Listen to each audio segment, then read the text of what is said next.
TikTok ijtimoiy tarmog'ida juda ko'pchilik yaxshi taniydigan Sardor Gangster degan bitta bola bor. Qoshini bir joyini qirib olgan. Постоянно shu efir qilsami, video qilsami, обязательно so'kinib gapiradigan. Shu boshqalarni so'kinib gapirib, shunaqa videolar qilib, mashhurlikka erishgan bitta bola bor. Shu bola Qozog'istonlik bir oktagon jangchisini Qirg'izistonlik oktagon jangchisi bilan jangga chiqayotgan ekan. Shunga fikr bildiring, nima deysiz? Qaysi biri yutadi desa, hech kim yutolmaydi bu qozog'istonlikni.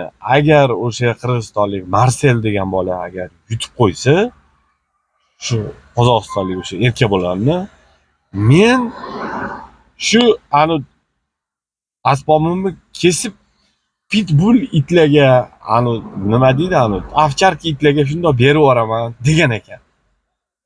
Endi yutqazib qo'ydi u qozog'istonlik.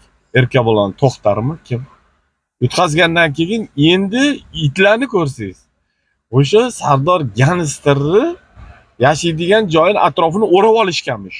Shundoq pitbull itlar hammasi o'sha kallasini likillatib, qachon kesadi, qachon tashlaydi deb ovcharka itlar dumlarini likillatib shu kuzatib yurganmish.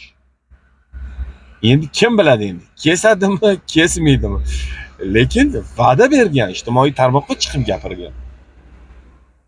Bilmadim.